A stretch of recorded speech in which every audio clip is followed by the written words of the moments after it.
Pourquoi tout le monde kiffe la culture coréenne? J'ai commencé à me rapprocher de la culture coréenne depuis petit quand des membres de ma famille écoutaient de la K-pop. J'avais peut-être 5, 6 ou 7 ans, j'en sais rien, mais c'était vraiment très tôt et pour le coup, j'en avais pas réellement conscience que c'était de la K-pop. À l'époque, personne n'utilisait ce terme. On était en 2009 ou 2010 en France, clairement c'était inconnu au bataillon. Fallait vraiment être un asiate pour connaître et écouter. Je vous promets que jusqu'à mes 15-16 ans, je n'avais jamais parlé de K-pop à aucun de mes amis si ce n'est ma famille parce que c'était de là d'où venaient mes sources. J'écoutais sans vraiment comprendre et c'était surtout ma sœur et mes cousines qui étaient fans des groupes les plus anciens. Pour ceux qui connaissent, il y avait notamment Super Junior, Girls' Generations, Big Bang. Bon après il y en avait encore plein d'autres mais c'était plus ou moins là qu'on s'était arrêté. Après j'en ai sûrement oublié certains qui ont fait des bons sons qu'on écoutait mais franchement c'était trop vieux et j'ai la flemme d'aller les chercher. Mais je pense qu'un des chanteurs qui a fait le plus exploser et répandre la culture coréenne dans le monde entier c'est Psy avec le son Gangnam Style qui était devenu absolument viral en 2012.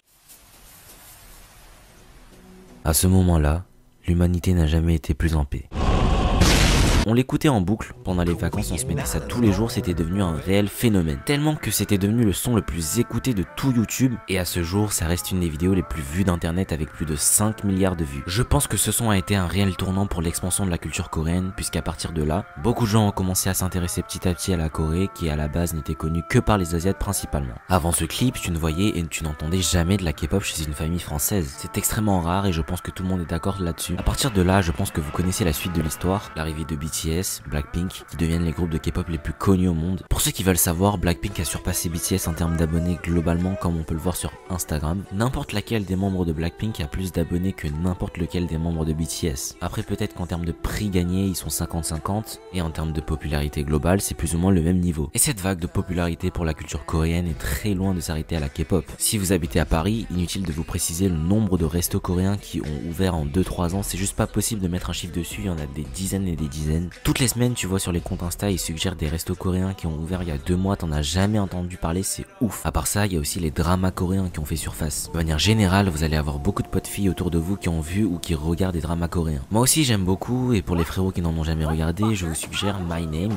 qui est juste incroyable, c'est court et c'est intense. En fait, c'est l'histoire d'une fille qui a perdu son père quand elle était petite et elle va vouloir le venger, donc elle va rejoindre une organisation de crime dans laquelle elle va s'entraîner pour devenir une assassin, mais en même temps rejoindre la police pour avoir une double identité. C'est pas que de l'amour et tout, non franchement il y a beaucoup d'action et c'est ça qui est cool. Enfin bref, les séries coréennes sont quand même devenues très connues et populaires, surtout une en particulier, je pense que vous savez déjà de laquelle je veux parler. Je parle évidemment de Squid Game, qui est l'une des séries les plus regardées de Netflix et qui a eu un buzz monumental.